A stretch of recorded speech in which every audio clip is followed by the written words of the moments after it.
नमस्कार, रेसिपी कट्ट्यावर तुमचं खूप खूप स्वागत। तर कसं पावसाळ्याचे दिवस चालू आहेत, तर कसं फ्राय गोष्टी खाण्यासाठी असं फ्राय किंवा गरम गरम वस्तू असं खाण्यासाठी आपल्याला खूप इच्छा होते। तर आज आपण आहे ना चिकन फ्राय बनवणार आहोत, चिकन पकोडे किंवा चिकन फ्राय। तर त्याच्यासाठी लागणारे जे साहित्य आहे ते बघून घेऊया। हे चिकन आहे, एक वाटीवर चिकन आहे। अच्छा, हे बघा असे नरम नरम पीस असतात ना ते आपण घेतलेले आहेत। ओके, एक अंड आहे, काली मिरी पावडर आहे। अच्छा, एक 5-6 काली मिरी आपण वाटून घेतलेले आहेत। ओके, आणि कॉर्नफ्लॉवर आहे 1 चम्मचभर। अच्छा, एक मोठा चम्मचभर बेसन आहे। ओके, लसूण आहे 5-6 पाकल्या, आणि आलं आहे थोडं। अच्छा, मीठ आहे 1 चम्मच, हळद पावडर आहे अर्धा चम्मच, ही मिरची पावडर आहे 1 चम्मच। ओके, धना पावडर आहे अर्धा चम्मच। अच्छा, आणि या 4-5 मिरच्या घेतलेल्या आहेत, अशा बघा अशा तोडून घेतलेल्या आहेत, आणि कढीपत्ता घेतलेला आहे। अच्छा, असे पूर्ण साहित्य आहे। मस्त आजचा हा स्टार्टरचा मेनू, स्टार्टरची रेसिपी। तर आता आपल्याला काय करायचं पहिलं तर आता आपल्याला ना ह्या मिरच्या वाटून घ्यायच्या। अच्छा, खलबत्ता आहे इकडे। कसं खलबत्ता आणि पाट्यावरचं वाटण म्हटलं ना की जरा चवीला पण भारीच। मिरच्या आहेत ना अशा तोडून घेतल्यात मी, कारण अख्ख्या मिरच्या घेतल्या ना अशा पटकन फुटतात आणि त्याच्या बिया आहेत ना पटकन उडतात। कधी आपल्या डोळ्यात वगैरे जाण्याची पण शक्यता असते ना, म्हणून या तोडून घेतलेल्या आहेत मिरच्या। साधारण मिरच्याचे 2 भाग करून घेतलेले आहेत। ओके, या मिरच्या आहेत ना कमी तिखट आहेत म्हणून जास्त घेतल्यात, कारण एवढ्या साधारण कमी चिकन आहे तर काय 2 मिरच्या पण भरपूर होतात, जर तुमच्याकडे तिखट मिरच्या असतील तर। अच्छा, आता याच्यात आहे ना हे आलं लसूण आहे ना ते पण टाकते वाटायला।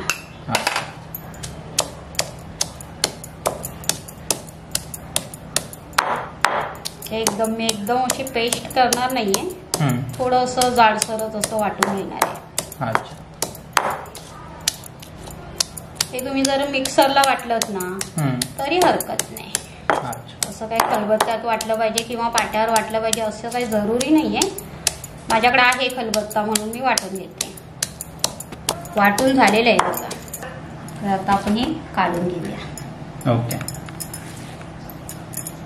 हे जाडसर असं आहे ना वाटून घेतले बघा। अच्छा, आता याच्यात आहे ना आपण चिकन टाकून घेऊया। ओके, चिकनचे पीस पण आहेत ना असे मीडियम ठेवलेत, बारीक नाही केलेले आहेत। अच्छा, ते पकोडे म्हटले तर कसे जरा खाल्ले तर असे वाटलं पाहिजे खाल्लं म्हणून काहीतरी।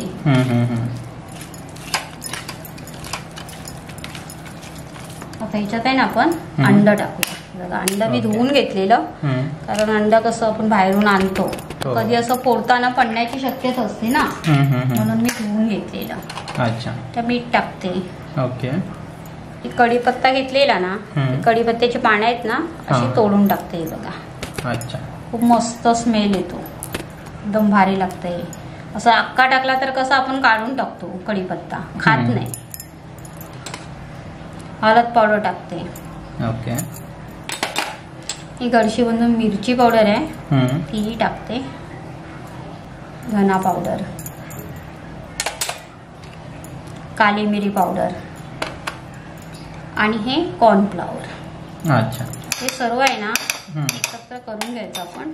ओके, बेसन पण टाकते।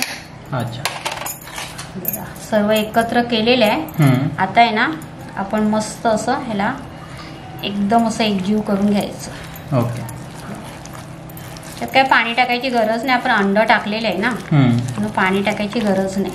अच्छा,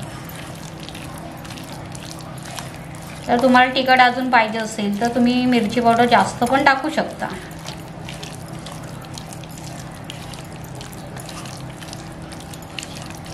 हे बघा मस्त असं असं एकदम असं मिक्सिंग एकदम व्यवस्थित झालेलं आहे बघा।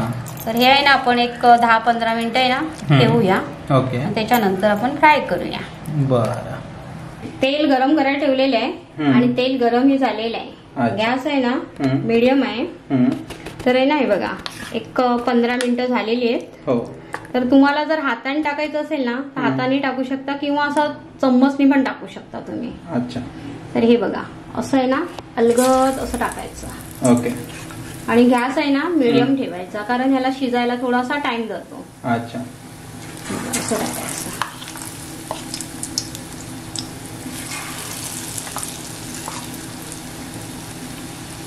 त्याच्यात ना म्हणजे नरम पीस असतात ना तेच घ्यायचे, असे कडक पीस घ्यायचे नाही, म्हणजे खायला असं कसं पटकन खायला येत नाही कडक पीस असतील तर. हो, बोनलेसच घ्यायचे आपण. हो हो.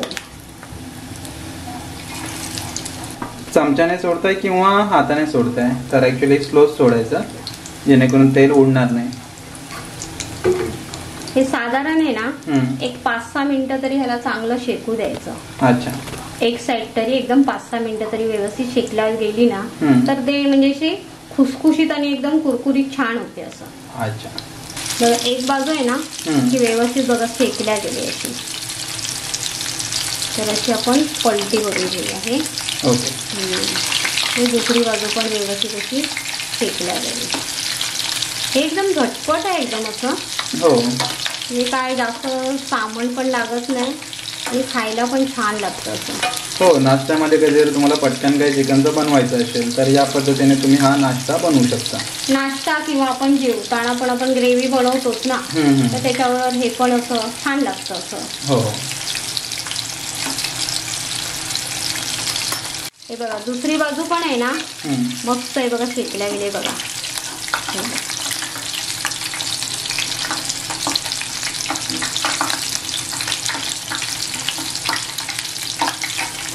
किती भारी झाले बघा पकोडे एकदम. हो, मस्त कलर आलेला आहे. तुम्हाला कलरही याच्यात वापरायचा असेल ना तरी पण तुम्ही वापरू शकता. हो, आपण रेसिपीमध्ये शक्यतो कलर वापरत नाही, तर तुम्हाला जर असा कलर अजूनच हवा असेल तर वापरू शकता. अदरवाईज आता पण बघा हे शेकल्यानंतर छान असा कलर आलेला आहे. हे बघा किती भारी झाले बघा, मस्त एकदम. हो. तर आता बाकीचे आहेत ना ते बघा, आता चमचीने टाकून दाखवले मी तुम्हाला, आता मी ना हाताने दाखवते. हे बघा. ओके. असं हाताने पण हलगं सोडायचं.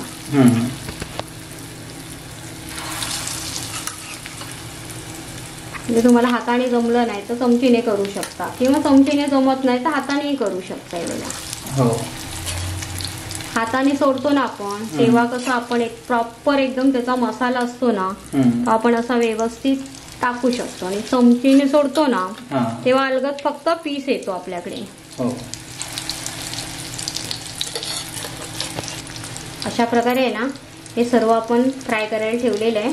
तर आता ही एक बाजू झाली की आपण दुसरी बाजू मग करून घेऊया. बघा मस्त झालेले आहेत आपले पकोडे, तयार झालेले आहेत. हो. तर आता आहे ना याच्यावर मी थोडीशी कोथिंबीर टाकते आणि आपले खायला तयार. तर असं हे चिकन फ्राय किंवा चिकन पकोडे मस्त खायला तयार झालेले आहेत. अशा प्रकारे आहे ना चिकन मस्त फ्राय झालेले आहे. तर तुम्ही करून बघा आणि आम्हाला कमेंट करून नक्की सांगा कसं झालंय. धन्यवाद.